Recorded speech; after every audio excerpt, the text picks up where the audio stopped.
వీక్షకులందరికీ నమస్కారం. 2025వ సంవత్సరం మే నెలలో ద్వాదశ రాశుల వారికి ఏ విధమైనటువంటి శుభాశుభ ఫలితాలు కలగబోతూ ఉన్నాయో తెలుసుకోవడానికి ముందు మే నెలలో ఉండేటువంటి ముఖ్యమైన గ్రహాల తాలూకు స్థితిగతులను గనక పరిశీలన చేస్తే మే నెల 7వ తారీఖున చాలా కాలంగా బుధుడు మీనరాశిలోనే సంచరిస్తూ ఉన్నారు.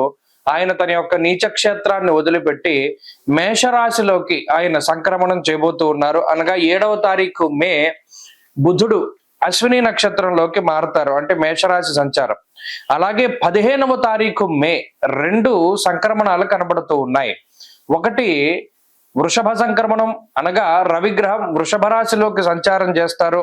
తర్వాత పుష్కరాలు ప్రారంభమయ్యేటువంటి రోజు. అది ఎంత గొప్ప రోజు అంటే రవి సంక్రమణ పుణ్యకాలము మరియు గురుడు సంక్రమించేటువంటి పుణ్యకాలము 15వ తారీఖు నాడు చాలా గొప్ప రోజు. ఆ రోజునే 2 గ్రహాలు మారుతూ ఉన్నాయి. గురుడు మిథున రాశిలోకి ప్రవేశిస్తున్నారు, రవి వృషభంలోకి ప్రవేశిస్తున్నారు. అలాగే మే నెల 21వ తారీఖున రాహుకేతువుల యొక్క మార్పు, అనగా కుంభరాశిలోకి రాహు యొక్క మార్పు మరియు సింహరాశిలోకి కేతు యొక్క ప్రవేశం జరగబోతూ ఉన్నది. అలాగే మాసం చివరిలో బుధుడు మరలా మేషాన్ని వదిలిపెట్టి వృషభంలోకి వెళ్ళిపోతారు. మిగతా గ్రహాలన్నీ, అనగా శనేశ్వరుడు శుక్రుడు మీనరాశి యందు ఉన్నారు. అలాగే కుజుడు కర్కాటక రాశి యందు సంచారం చేస్తూ ఉన్నారు. ఇక్కడ చూడండి, ఈ మే నెల చాలా కీలకమైనటువంటి మాసం. దీర్ఘ సంచార గ్రహాలైనటువంటి గురుడు రాహుకేతువులు ఏకకాలం ముందు ఒకే నెలలో, రవి గురులు అయితే ఒకే రోజు మారుతూ ఉన్నారు. 6 రోజుల వ్యవధిలో గురు రాహుకేతువులు మారుతూ ఉన్నారు. మరి ఈ గ్రహ సంపత్తిలో మే నెల అసలు ఏ విధంగా ఉండబోతూ ఉన్నది అనేటువంటి విషయాన్ని మనం తెలుసుకుందాం. ధనురాశి వారికి 2025 మే నెల అనుకూలమైనటువంటి మాసంగా చెప్పచ్చు. ఇందులో 2 ప్రధానమైనటువంటి విషయాలు. ఒకటి, ఇప్పటి వరకు షష్ఠ స్థానంలో ఉన్నటువంటి రాశ్యాధిపతి అయినటువంటి దేవగురువు బృహస్పతి 15వ తారీఖు దగ్గర నుండి 7వ స్థానంలోకి వెళ్ళడం, అది ఒక అనుకూలత. రెండవ అనుకూలత, 5వ స్థానంలో సంచరిస్తూ ఉన్న రవి 6వ స్థానంలోకి వెళ్ళడం. అలాగే ప్రతికూలించేటువంటి గ్రహమైనటువంటి రాహు అర్ధాష్టమ స్థితి నుండి 3వ స్థానంలోకి రావడం. అలాగే బుధుని యొక్క శుక్రుడి యొక్క బలాలు ఉండడం, ఇవన్నీ కూడా అనుకూలించేటువంటి అంశాలు. అష్టమ స్థాన స్థిత కుజుడు, అర్ధాష్టమ శనేశ్వరుడు, ఇవి 2 గ్రహాలు మాత్రమే ఈ రాశి వారిని కొంత ఇబ్బంది పెట్టేటువంటి గ్రహాలు. అయినప్పటికీ కూడా ఈ మే నెల గత 2 నెలలతో పోల్చుకుంటే, అంటే మార్చి నెల ఏప్రిల్ నెలలతో పోల్చుకుంటే ఈ 2025వ సంవత్సరంలో అత్యద్భుతమైనటువంటి ఫలితాలని ఇస్తుంది. ఎందువల్ల దాదాపుగా 12 సంవత్సరాల తర్వాత దేవగురువు అయినటువంటి బృహస్పతి 7వ స్థానమందు యోగించేటువంటి ఒకే ఒక్క గ్రహం. 7వ స్థానంలో మరి ఏ ఇతర గోచార గ్రహం అనుకూలించదు. లగ్నాత్తు చంద్రలగ్నాత్తు 7మంలో యోగించేటువంటి ఏకైక గ్రహం బృహస్పతి. కాబట్టి ఆయన దృష్టి పరిపూర్ణంగా రాశి మీద ఉండడం, అలాగే అర్ధాష్టమ రాహు దోషం తొలగిపోవడం, ఇవన్నీ కూడా చాలా పాజిటివ్ ఆస్పెక్ట్స్ గానే మనం చెప్పవచ్చును. దీనివల్లను అలాగే రవి యొక్క బలం షష్ఠేరవవు సుసౌఖ్యాదిన్ యత్ర కార్యార్థ సాధనం. దాదాపుగా సంవత్సరం తర్వాత 6వ స్థానంలోకి రవి రావడం అనేటువంటిది కూడా చాలా గొప్ప విషయము. 1 సంవత్సర కాలం తర్వాత 6వ స్థానంలో రవి యోగిస్తున్నారు. 12 సంవత్సరాల తర్వాత 7వ స్థానమందు గురుడు యోగిస్తున్నారు. ఇది చాలా గొప్ప విషయాలు. కాబట్టి దీనివల్ల అర్ధాష్టమ శని దోషము, అష్టమ కుజ దోషం పోతాయి.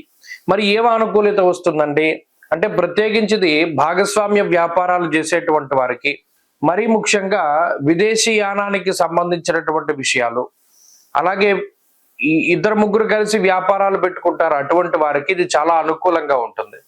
అలాగే జీవిత భాగస్వామితోటి ఉండేటువంటి సమస్యలు తగ్గుముఖం పట్టడానికి, వివాహాది శుభ కార్యక్రమాలు జరగడానికి, నూతన గృహ వాహన సౌఖ్యము లభించడానికి ఈ గ్రహస్థితి అవకాశాన్ని కల్పిస్తుంది. ఉద్యోగంలో ప్రమోషన్లకి, కొత్త ఉద్యోగం దొరకడానికి కూడా ఈ గ్రహస్థితి ఉపకరిస్తుంది. సంతానానికి సంబంధించి ఎవరైతే ఈ IVF ట్రీట్మెంట్ లాంటివి ఇవి చేయించుకుంటూ ఉన్నారో వారికి ఆ సంతతి కలగడానికి ఈ నెల చాలా ముఖ్యమైనటువంటి మాసంగా చెప్పవచ్చును. గురుబలం, ఆయన సంతాన కారకుడు, ఆయన బలం ఉండడం వల్ల కూడా అనుకూలత కనబడుతూ ఉన్నది. అలాగే ధనురాశి వారికి ఎక్కడికైనా డబ్బు స్ట్రక్ అయిపోయింది, ఒక పని ఆగిపోయింది, అవ్వట్లేదు, ఇటువంటివి సమస్యలు ఏవైతే ఉన్నాయో వాటన్నిటి నుండి కూడా వాళ్ళు బయటపడుతూ ఉంటారు. ప్రత్యేకించి ఇంట్లో ఉండేటువంటి కుటుంబ సభ్యుల తాలూకు ఆరోగ్య విషయాలు, అలాగే ఆర్థిక సంబంధమైన విషయాలు, కుటుంబ సంబంధమైనటువంటివి, విద్యా, ఉద్యోగము, వ్యాపారం ఇవన్నీ కూడా అనుకూలించడానికి ఈ గ్రహస్థితి ఎక్కువగా అవకాశాన్ని కల్పిస్తుంది. కాబట్టి ధనురాశి వారికి ఇది చాలా గొప్ప మాసంగానే చెప్పవచ్చును. అన్నిట్లోనూ కూడా విజయాన్ని సాధించగలుగుతారు. ఆత్మస్థైర్యం పెరుగుతుంది, ధైర్యం పెరుగుతుంది, ఒక సపోర్ట్ దొరుకుతుంది, మంచి అవకాశాలు వస్తాయి. ఎక్కడైనా సరే విజయాన్ని ఖచ్చితంగా సంపాదించగలుగుతారు. ఈ మాసంలో మరింత అనుకూలమైనటువంటి ఫలితాలను సాధించడానికి ప్రతిరోజు రుద్రకవచాన్ని పారాయణం చేయండి. అర్ధాష్టమ శని దోషాన్ని తొలగింపజేసుకోవడానికి పరమేశ్వరుని ఎక్కువగా ఆరాధన చేయండి. ఆరుద్ర నక్షత్రం ఉన్న రోజున శివుడికి అభిషేకం జరిపించండి. మంచి ఫలితాలు సంప్రాప్తమవుతాయి. మే నెల 15వ తారీఖున దేవగురు అయినటువంటి బృహస్పతి ప్రస్తుత వృషభ రాశి సంచారాన్ని వదిలిపెట్టి మృగశిర నక్షత్రం 3వ పాదం మిథున రాశిలోకి అనగా మిథున సంక్రమణం ఆయన చేయబోతూ ఉన్నారు.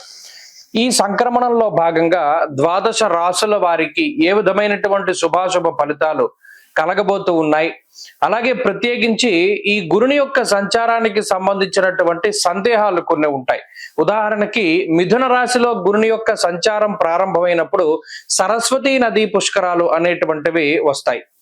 అలాగే ఈ గురుడు ప్రత్యేకించి ప్రతి సంవత్సరం గురుర్ద్వాదశ మాసాన్ని త్రింశన్మాసంశనేశ్చరః, గురువు 12 నెలల పాటు ఒక రాశి యందు సంచారం చేస్తారు జనరల్ గా అయితే సంవత్సరంలో ఏమవుతుంది, కొన్ని సందర్భాల్లో అతిచార గతే జీవౌ, గురునకు అతిచారము అనేటువంటి ఒక అవస్థ ఉంటుంది. అలాగే వక్రత్వము అనేటువంటి మరొక అవస్థ కూడా ఉంటుంది. అంటే సాధారణంగా గురుడు ప్రతి సంవత్సరంలోనూ కూడా 2 రాశుల్లో సంచారాన్ని చేస్తారు. ఇదే గురువు ఒక సంవత్సర కాలంలో 3 రాశుల్లోకి ప్రవేశం చేస్తే అది అరిష్ట యోగంగా చెప్పబడింది జ్యోతిష్ శాస్త్ర రీత్యా. సాధారణంగా ఏమవుతుంది అంటే ఒక 9 నెలల పాటు రాశిలో ఉండి ముందు రాశిలోకి వెళ్ళి వక్రించి మళ్ళా వెనక్కి వస్తూ ఉంటారు. కానీ ఇక్కడ గురుని యొక్క ఫలితాలు చెప్పేటప్పుడు ఏం చెప్తాము, సంవత్సర కాలం పాటు ఈ ఫలితమే ఉంటుంది అని చెప్తాం. శ్రోతలు ఏం చేయాలి అంటే ఇప్పుడు మిథున రాశిలో గురుని యొక్క సంచారం వల్ల ద్వాదశ రాశులకి ఫలితాలు మనం చెప్తూ ఉన్నాం. మధ్యలో అక్టోబర్ నెలలో గురుడు పునర్వసు 4వ పాదంలోకి వెళతారంటే కర్కాటక రాశిలోకి వెళ్ళి మళ్ళా డిసెంబర్ నెలలో మిథున రాశిలోకి వస్తారంటే మరలా బ్యాక్ వస్తారు. ఆ 2 నెలలు మినహాయించి మిగతా 10 నెలలకి ఈ ఫలితం అనేటువంటిది అన్వయం అవుతుంది. కాబట్టి ఆల్మోస్ట్ సంవత్సరం పాటు కూడా గురుడిచ్చేటువంటి ఫలితాలు ఏ విధంగా ఉన్నాయనేటువంటి విషయాన్ని మనం చాలా క్లుప్తంగా ఈ వీడియో ద్వారా తెలుసుకొనవచ్చును. అలాగే గురుని యొక్క కారకత్వాలు కొన్ని ఉంటాయి.